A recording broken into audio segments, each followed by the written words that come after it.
Assalamualaikum warahmatullahi wabarakatuh. Bersama saya Karin di acara Healthy Ramadan. Tema kali ini kita akan membahas mengenai cara sehat dan aman berpuasa bagi ibu hamil. Nah, bumil-bumil di rumah harus tahu nih, apa sih yang harus dilakukan selama puasa agar bayi dan ibu sehat dan aman. Nah, sekarang udah hadir bersama kita Dr. Harno Prihadi, spesialis Obgyn Rumah Sakit PHC Surabaya. Apa kabar dokter? Alhamdulillah baik. Mbak Karin sendiri gimana? Alhamdulillah baik juga dokter. Yes. Nah, berhubung sekarang lagi Ramadan nih dok, sebenarnya ibu hamil tuh boleh nggak sih dok melakukan ibadah puasa? Ya, kalau ditanyanya boleh, ya pasti boleh lah ya. Namanya ibadah kan harus kita menjalankan sesuai syariah ya. Tetapi meskipun begitu, kita harus tahu juga mana yang kira-kira perlu perhatian ataupun yang memang betul sama sekali dianjurkan malah gitu ya. Jadi ya istilahnya ada syarat-syarat lah gitu ya untuk bisa berpuasa itu ya, biar hamilannya itu juga sehat, janinnya juga sehat. Nah, untuk yang tidak dianjurkan berpuasa pun juga ada ya dok. Nah, kira-kira tuh kenapa ya dok? Ya, sebetulnya kalau tidak dianjurkan itu hasil dari konsultasi. Jadi masing-masing ibu hamil itu sebelum berpuasa sebaiknya konsultasi dulu ke dokter kandungannya ya. Jadi nanti apakah kira-kira bisa nggak menjalankan ibadah puasa ya biar kehamilannya juga sehat. Nah, biasanya kalau pada pasien-pasien ibu hamil yang ada penyakit penyerta ya, misalnya ada darah tinggi, kencing manis, nah itu biasanya kita tidak sarankan untuk, tidak kita anjurkan untuk berpuasa ya, harus mendapat pengobatan atau pengawasan yang lebih intensif lah gitu ya. Jadi tidak semua bisa untuk melakukan ibadah puasa selama bulan Ramadan. Jadi ya konsultasikan dulu lah ke dokternya ya. Berarti memang harus konsultasi dulu ya dok ya? Iya.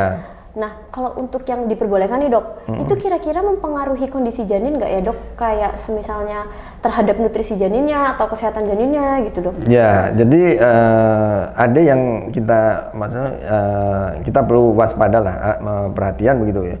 Jadi kalau terutama pada trimester pertama ya, trimester pertama itu kita tidak anjurkan untuk berpuasa, tidak sarankan ya.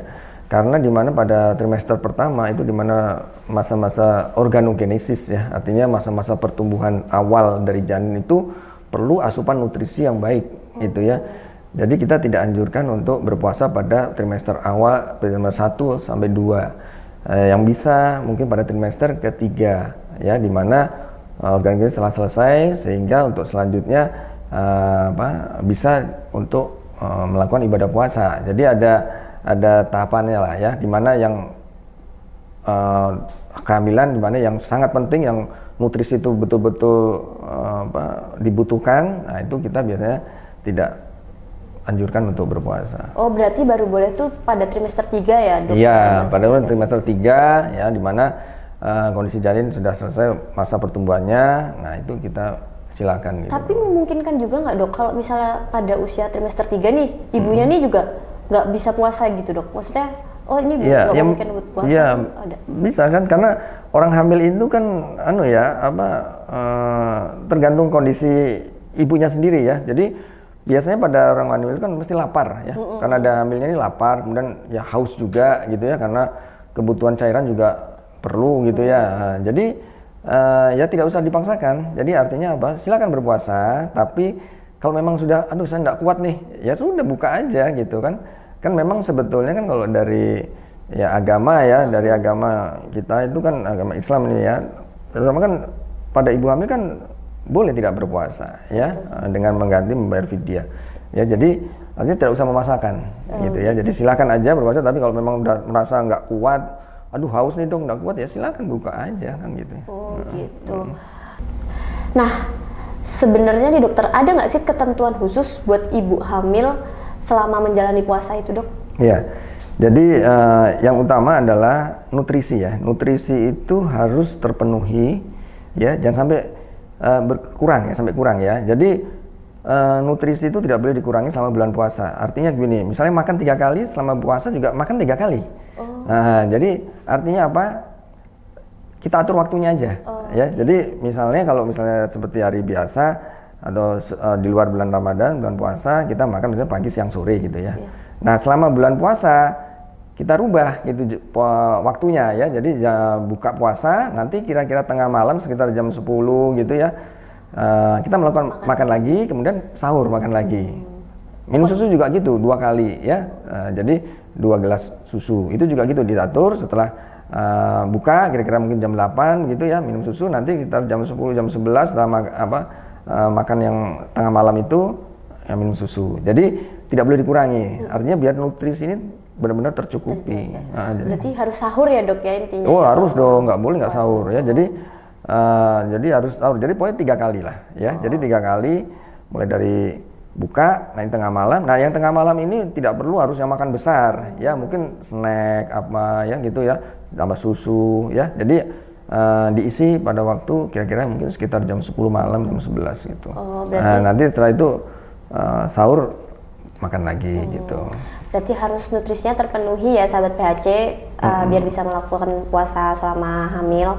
Baik dokter, yang terakhir nih dok, agar sahabat PHC terutama ibu hamil ini tahu, dokter ada nggak sih mungkin tips bagi ibu hamil supaya sehat dan aman dalam menjalankan puasa?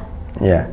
Jadi yang pertama itu harus konsultasi ke dokter ya. Jadi ke dokternya dulu konsultasi bagaimana, apakah ibu ini aman untuk menjalankan ibadah puasa atau enggak ya. Karena dokter akan periksa pasti ya, periksa dilihat kondisi ibunya apakah ada penyakit penyerta, ya, kemudian kondisi janinnya juga ya, akan dilakukan pemeriksaan. Setelah dilakukan pemeriksaan maka dokter akan merekomendasikan apakah boleh berpuasa atau tidak. Itu yang pertama. Yang kedua, asupan nutrisi ya. Asupan nutrisi ini harus tetap terjaga, tidak boleh ada yang dikurangi.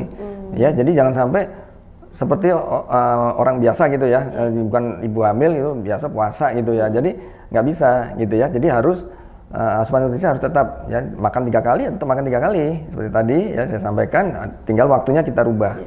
Ya. Nah, termasuk juga pada waktu misalnya musim kemarau ya, di mana kita akan selalu haus. Itu juga tidak boleh sampai dehidrasi, artinya tidak boleh sampai cairannya kurang cairan lah gitu ya. Jadi kita harus minum agak lebih banyak dibanding kalau yang bukan pas masa musim kemarau ya. Itu juga harus diperhatikan. Ya. Yang ketiga, tidak usah memaksa gitu ya. Jadi misalnya kita udah nggak kuat, aduh apa dok atau haus dok, ya sudah ya buka aja makan. Toh kan orang hamil ini kan juga tidak wajib ya untuk orang muslim ya, boleh dengan menggantikan fidyah ya, artinya tidak harus penuh puasa sampai 30 hari ya sebisanya, sekuatnya ya. Jadi kalau semampunya. Jadi kalau memang merasa aduh kok saya lapar ya sudah buka aja gitu ya, kan nanti bisa mungkin bayar fidyah gitu ya. Jadi itu. Tapi dokter, berarti ini wajib ya dok sebelum bumil di rumah nih puasa harus konsultasi sama dokternya dulu ya dok? Betul, jelas ya, karena konsultasi dulu. Ya karena kalau enggak nanti ada penyakit apa atau kondisi bayinya mungkin masih kurang baik rentan, atau gimana rentan gitu kan, dia puasa malah tambah terjadi hal nggak diinginkan nanti kan, jadi malah akhirnya menimbulkan komplikasi kehamilan gitu. Jadi konsultasikanlah dulu ke dokternya, nanti dokter akan memberikan rekomendasi atau tidak untuk berpuasa. Nah biasanya umumnya yang lebih disarankan di trimester ketiga. Oke. Terima kasih banyak Dokter Harno atas sharing dan ilmunya yang sangat bermanfaat. Semoga juga bermanfaat bagi sahabat PHC, terutama ibu hamil yang menonton. Bagi sahabat PHC yang ingin konsultasi langsung dengan Dr. Harno, bisa langsung datang ke Rumah Sakit PHC Surabaya mulai dari hari Senin sampai Sabtu pukul 8 hingga jam 1 siang. Terima kasih sahabat PHC, kami pamit undur diri. Selamat menunaikan ibadah puasa. Wassalamualaikum warahmatullahi wabarakatuh.